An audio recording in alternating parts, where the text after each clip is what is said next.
कृष्णा, राधे राधे। सभी माता बहनों को हरतालिका तीज व्रत की बहुत बहुत शुभकामनाएं। आज आपने सुनेंगे हरतालिका तीज व्रत। ये व्रत कब रखा जाएगा, इसकी पूजा विधि, शुभ मुहूर्त और पारायण समय। हिंदू धर्म में तीज का त्यौहार बहुत ही धूमधाम से मनाया जाता है। हरियाली और कजरी तीज के बाद हरतालिका तीज आती है। जाने इस साल हरतालिका तीज व्रत कब होगा। हिंदू धर्म में हरतालिका तीज का विशेष महत्व है। यह व्रत सुहागिनों के लिए खास होता है। इस दिन सुहागिन स्त्रियां अपने पति की लंबी आयु के लिए व्रत करती हैं। हरतालिका तीज के दिन भगवान शिव और माता पार्वती की विधि विधान से पूजा की जाती है। मान्यता है कि इस व्रत को कुंवारी लड़कियां रखती हैं तो मन चाहे वर की प्राप्ति होती है। जाने साल 2024 में हरतालिका तीज व्रत कब रखा जाएगा। हिंदू पंचांग के अनुसार हर साल भाद्रपद के शुक्ल पक्ष की तृतीया तिथि को हरतालिका तीज मनाई जाती है। इस साल यह व्रत 6 सितंबर 2024 शुक्रवार को रखा जाएगा।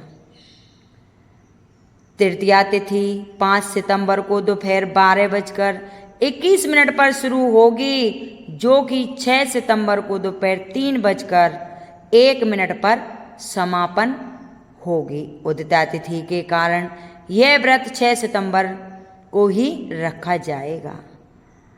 इसका शुभ मुहूर्त होगा प्रातःकाल। हरतालिका पूजा का मुहूर्त 6:01 से सुबह 8:32 तक रहेगा।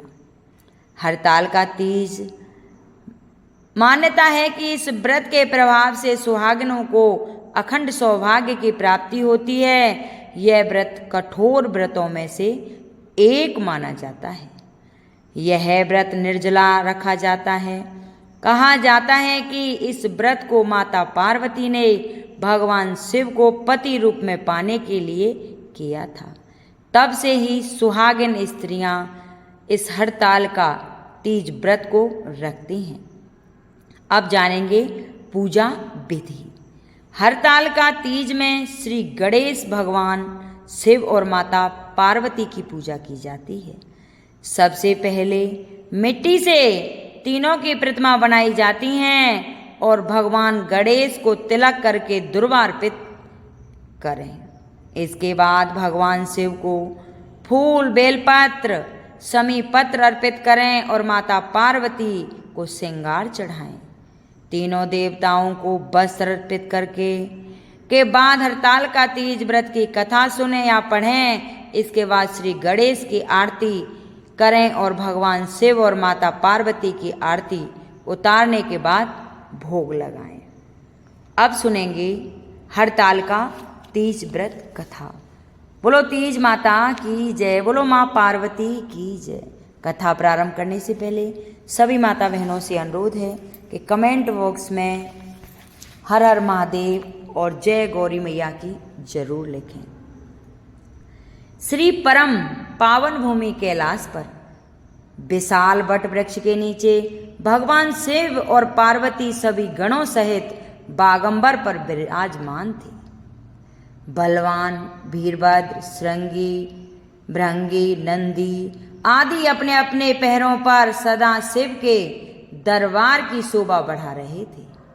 गंधर्वगण, किन्नर, ऋषि हरि भगवान की अनुकंपा छंदों से स्तुति गान स्वर कर रहे थे। अलापों से बागों में संगल से सुखी सुअवसर पर महारानी पार्वती जी ने भगवान शिव से दोनों हाथ जोड़कर प्रसन्न किया कि हे महेश्वर, मेरे बड़े सौभाग्य हैं जो मैंने आप सरी के पति को वरण किया है। क्या मैं जान सकती हूँ कि मैंने वह कौन सा पुण्य अर्जन किया है कि आप मेरे पति बने। आप अंतर्यामी हैं, मुझको बताने की कृपा करें। पार्वती जी की ऐसी प्रार्थना सुनने पर शिव जी बोले, हे वरानने, तुमने अति उत्तम पुण्य का संग्रह किया था। जिससे तुमने मुझे प्राप्त किया है वह अति गुप्त है। अब मैं तुम्हारे आग्रह पर प्रकट करता हूं। भाद्रपद माह के शुक्ल पक्ष के तीज का व्रत हरतालिका के नाम से प्रसिद्ध है। यह जैसे तारागणों में चंद्रमा, नवग्रहों में सूर्य, वर्णों में ब्राह्मण, देवताओं में गंगा, पुराणों में महाभारत, वेदों में साम, इंद्रियों में मन, ऐसे ही यह व्रत श्रेष्ठ है। जो तीज हस्त नक्षत्र युक्त पड़े वह और भी महान पुण्यदायक होती है। ऐसा सुनकर श्री पार्वती जी ने कहा, हे महेश्वर, मैंने कब और कैसे यह तीज व्रत किया था सो विस्तार के साथ श्रवण करने की इच्छा है। इतना सुनकर भगवान शंकर बोले कि हे भाग्यवान, उमा भारत के उत्तर में श्रेष्ठ एक पर्वत है। उसके राजा का नाम हिमाचल है। वहाँ तुम भाग्यवती रानी मैना से उत्पन्न हुई थी। तुमने बाल्यकाल से ही मेरी आराधना करना प्रारंभ कर दिया था। कुछ उम्र बढ़ने पर तुमने हिमालय की दुर्गम गुफाओं में जाकर मुझे पाने हेतु तप किया। तुमने ग्रीष्म काल में बाहर चट्टानों पर आसन लगाकर तप किया। वर्षा काल में बाहर पानी में तप किया। शीतकाल में पानी में खड़े होकर मेरा ध्यान में संलग्न रही। इस प्रकार 6 कालों में तपस्या करके भी जब मेरे दर्शन न मिले तब तुमने ऊर्ध्वमुख होकर केवल वायु सेवन किया। फिर वृक्षों के सूखे पत्ते खाकर इस शरीर को क्षीण किया। ऐसी तपस्या में लीन देखकर महाराज हिमालय को अति चिंता हुई और तुम्हारे विवाह हेतु चिंता करने लगे। इसी सुअवसर पर महर्षि नारद जी उपस्थित हुए। राजा ने हर्ष के साथ नारद जी का स्वागत व पूजन किया और उपस्थित होने का कारण जानने की इच्छा उत्पन्न की और उनसे पूछा कि हे नारद, आप कैसे आए? नारद जी ने कहा, राजन, मैं भगवान विष्णु का भेजा आया हूँ। मैं चाहता हूँ कि आपकी सुंदर कन्या को योग्य वर प्राप्त हो। बैकुंठ निवासी शेष श्यानी भगवान ने आपकी कन्या का वरण स्वीकार किया है। राजा हिमाचल ने कहा, महाराज, मेरा सौभाग्य है जो मेरी कन्या को विष्णु जी ने स्वीकार किया है और मैं अवश्य उन्हें अपनी कन्या उमा का भाग्य दान करूंगा।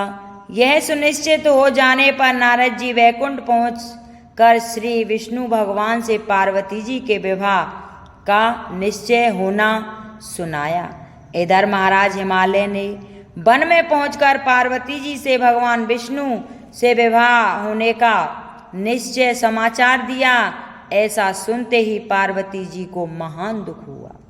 उस दुख से तुम विलय होकर अपनी सखी के पास जाकर विलाप करने लगी।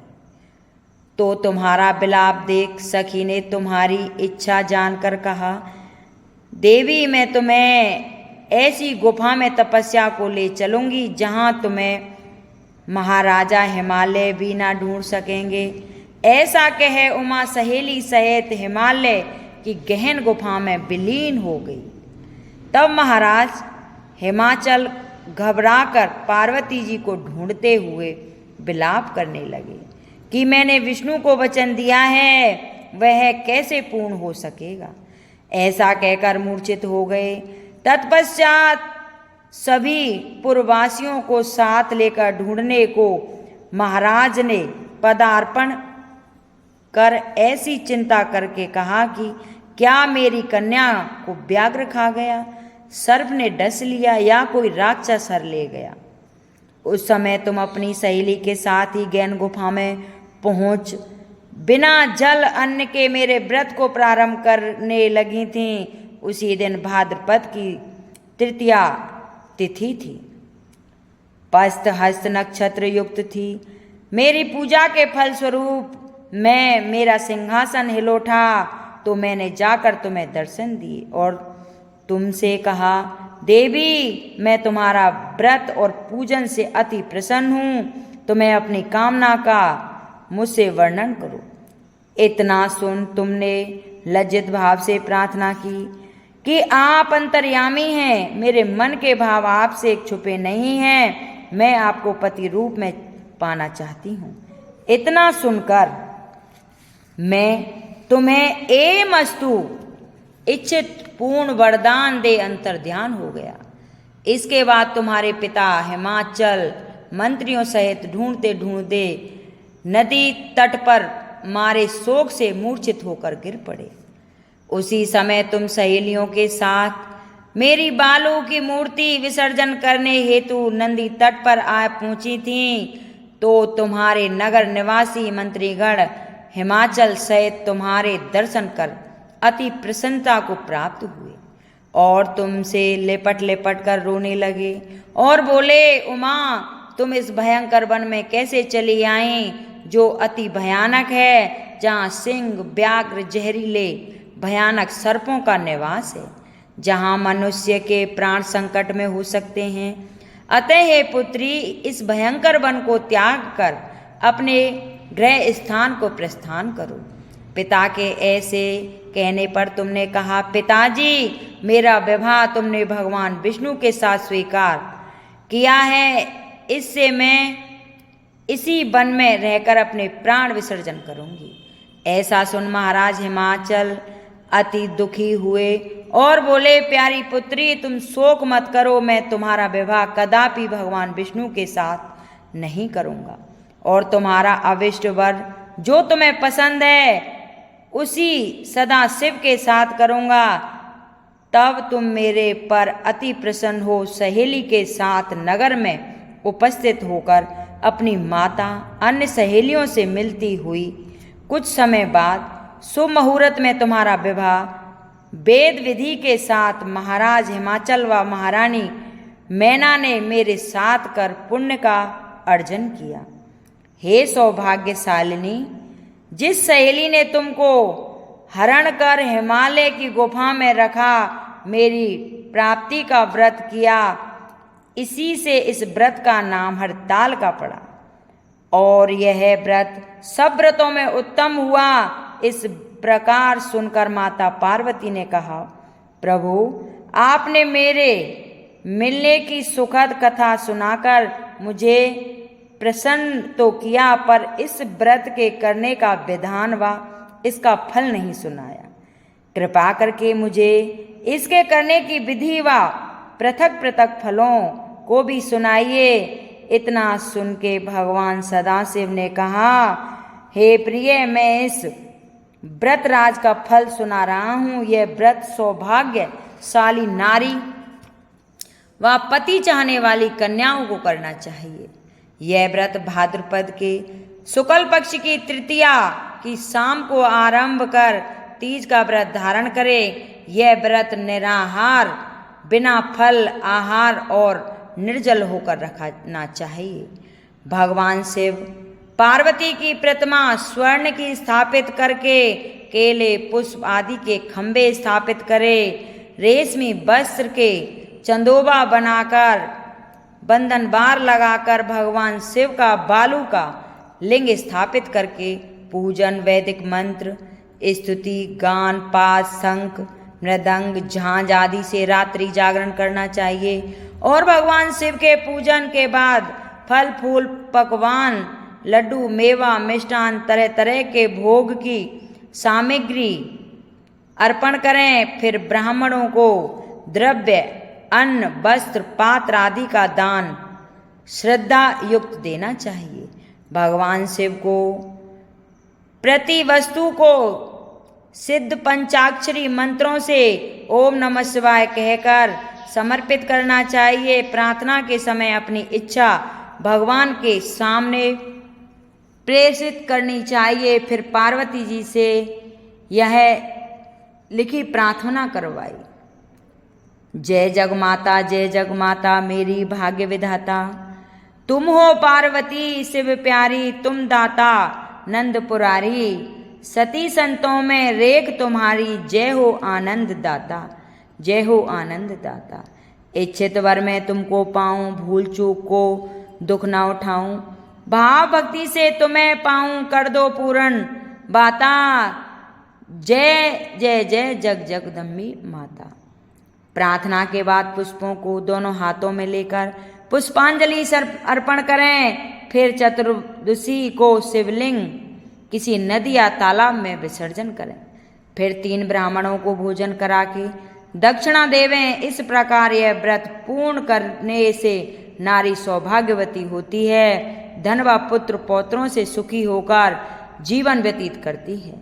कन्याओं के व्रत करने से कुलीन धनवान को प्राप्त होने का सौभाग्य होता है। हे देवी, जो सौभाग्यवती नारी इस व्रत को नहीं धारण करती वह बार बार वैधव्य व पुत्र शोक को प्राप्त होती है। ये थी माता हड़ताल का तीज व्रत कथा। अगर किसी माता बहन को पसंद आई हो तो इसे लाइक करें, शेयर करें, सब्सक्राइब करें, जिससे सभी माता बहनों के पास ये पहुंच जाए। बोलो शिव गौरी महारानी की जय, बोलो शिव गौरी मारपति की जय। हर हर महादेव।